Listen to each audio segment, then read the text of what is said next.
आज हमारे कुछ वर्करान, कुछ लीडरान ने ये शिकायत की कि जिस तरह से जमात को प्रोएक्टिव होना चाहिए उस तरह से शायद हम प्रोएक्टिव नहीं हैं।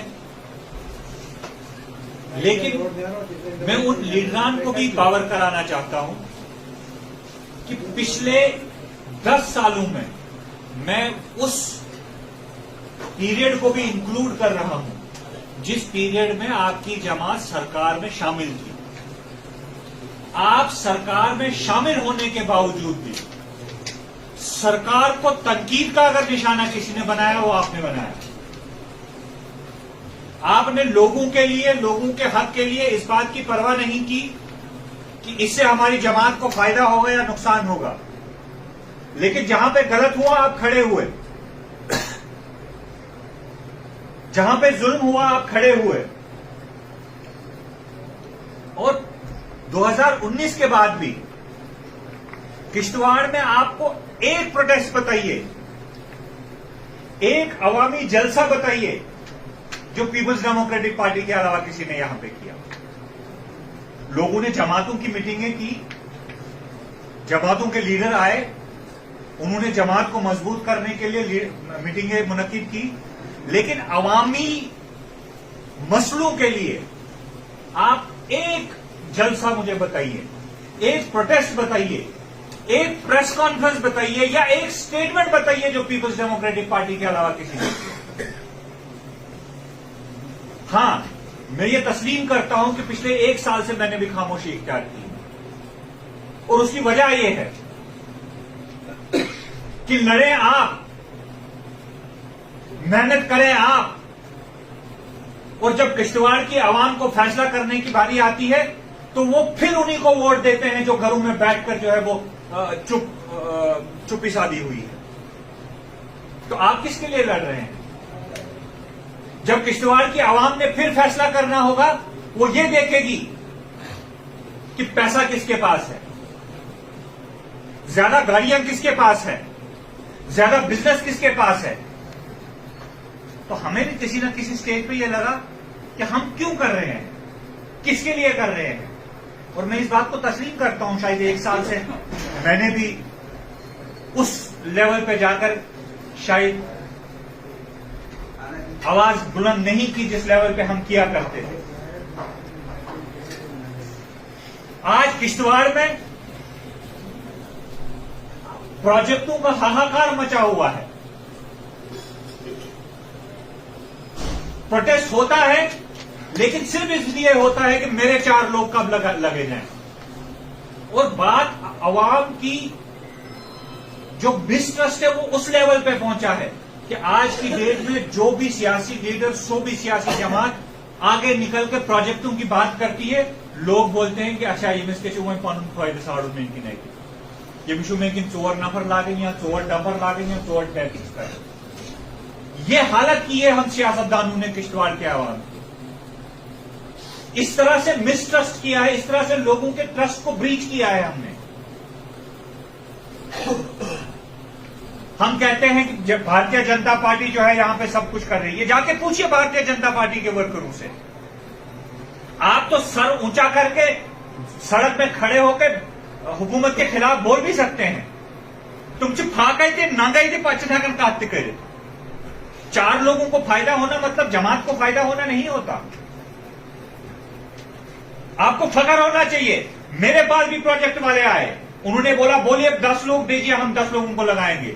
5 लोग दीजिए, आप 5 लोगों को ठेका देंगे। हमने कहा मुझे भी जरूरत नहीं है, मेरे वर्करों को जरूरत नहीं है। हम लड़ रहे हैं, आवाम के लिए लड़ रहे हैं। और ये उस वक्त की बात है जब प्रोजेक्ट नया नया यहां पे आया। आपको एम्प्लॉयमेंट देनी है, आप पंचायत के हिसाब से कोटा फिक्स कीजिए। आपको पीडीपी, नेशनल कॉन्फ्रेंस, कांग्रेस को कोटा फिक्स करने की जरूरत नहीं है। आपको ठेके देने हैं, आप एक क्राइटेरिया बनाइए कि किसको क्या ठेका देना है। आपको फख्र होना चाहिए कि आपके लीडर ने कंप्रोमाइज नहीं किया। नहीं मिले 4 वर्करों को काम, ना मिले कोई बात नहीं है। जिसको दम होगा वो हमारे साथ रहेगा, नहीं दम होगा वो घर बैठेगा, या जिस जमात में फायदा होगा उस जमात में जाएगा। भेज लो, लेकिन उसको किरदार नहीं कहते। जो हालात बनाए गए रियासत में, क्या लगता है हम पे प्रेशर नहीं आया, हम पे मुसीबतें नहीं आई, हमें ऑफर्स नहीं दिए गए, लेकिन हमने अपना किरदार नहीं छोड़ा, हमने कंप्रोमाइज नहीं किया अपनी अना के साथ। और सिर्फ इस वजह से नहीं किया क्योंकि हमने देखा है जो लोग कंप्रोमाइज करते हैं उन लोगों का हशर अवाम के सामने क्या होता है। 4 दिन आपको लोग सलाम करेंगे कि आप हुकूमत का हिस्सा हैं, 4 दिन के बाद कोई नहीं पूछेगा आपको। और न कंप्रोमाइज करने के भी नुकसान हैं और हम उस नुकसान को भुगतने के लिए तैयार हैं। आज मेंबर पार्लियामेंट किश्तवाड़ आते हैं और भारतीय जनता पार्टी की मीटिंग करते हैं और हमारे जिला ऑफिसरान को ह्यूमिलेट करते हैं, उनको बीजेपी वर्करों के सामने खड़ा करते हैं। इससे ज्यादा बदकिस्मती क्या हो सकती है। मुझे उन जिला ऑफिसरान से भी शिकायत नहीं है क्योंकि मुझे मालूम है वो किन हालात में नौकरी कर रहे हैं, लेकिन आपको हालात समझने चाहिए।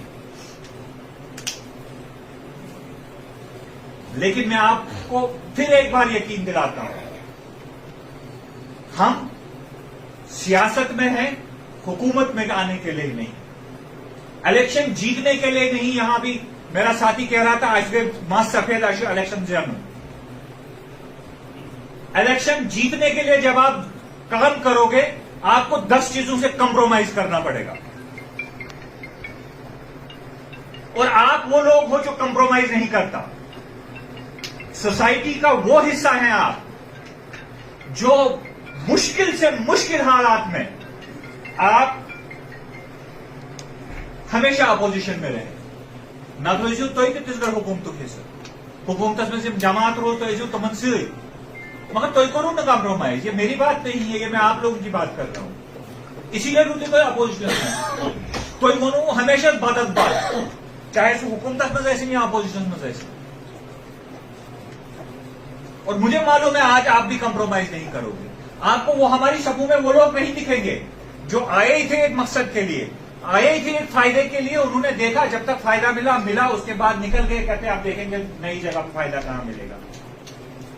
और मुझे उनसे हमदर्दी भी कोई नहीं है क्योंकि मुझे मालूम है कि जिस राह पे मैं चल रहा हूं वो बहुत मुश्किल है। मेरे पास पैसे नहीं है आपको देने के लिए,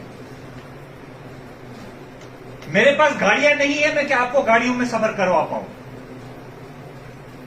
नेशनल किसान रिसोर्सेज के अंदर ना अगर तू इस गरज में पका का हाथ से कैसे बैंक में पका तो रेपस वो सास रेपस वो सास। मगर मुझ में ये कैपेसिटी है कि रात को 2 बजे भी मेरे वर्कर को जब मेरी जरूरत पड़ती है तो 2 स्टाफ खड़ा एक शख्स उसको खड़ा होकर बताए ना स्टाफ से कोई फोन सो सकने अवेलेबल, ना स्टाफ में मजबूरी सो सकने अवेलेबल, कोई भी एक बंदा उठ के खड़ा होकर बताए। मेरा एक ही मकसद है, मैं सच के साथ सियासत करूंगा। मेरे बहुत सारे साथी मेरे नाराज होते हैं कि सोचो गुजल बोर्ड का मन ये काम पाएंगे, मगर कोई एक बंदा खड़ा होकर बताए कि तुमने हमें धोखा दिया, तुमने 5 साल पहले बोला था मैं ये काम करूंगा, 5 साल के बाद भी तुमने ये काम नहीं किया। मैं वही बात करूंगा, जो काम होगा वही काम करूंगा। इस वक्त जरूरत है, ये आपने इस जमात के लिए नहीं करना है, ये आपने इस कौम के लिए करना है, इस किश्तवाड़ के लिए करना है। इस किश्तवाड़ को आपकी जरूरत है चाहे आपका एमएलए हो या ना हो, क्योंकि आप ही हर सर्कमस्टांसेस में आवाम की तर्जुमानी करने के कैपेसिटी रखते हो। बाकी लोग नहीं होंगे, तुम जो तोता दुकान पर डिस्कस करें जब तक उनका एमएलए बनेगा या मिनिस्टर बनेगा, उसके बाद वो खामोश हो जाएंगे। तुम जो आजीवन जुल्म नजर से तोता जब तक हुकूमत नहीं बनती, उसके बाद वो जुल्म उनको दिखाई नहीं देगा। लेकिन आप पे कैपेसिटी है, मुझे मालूम है आपको जरूरत ही कुछ नहीं। आपने हुकूमत में मुझसे कुछ नहीं मांगा। मैं कल ही अपने किसी साथी से कह रहा था कि जितने मेरे वर्करान ओहदेदारान हैं हुकूमत के दौरान मैंने एक को भी नहीं देखा। कहते थे हम बदली लोग काम करने, हुकूमत गई आप लोग फिर सामने आए। इसलिए मेरे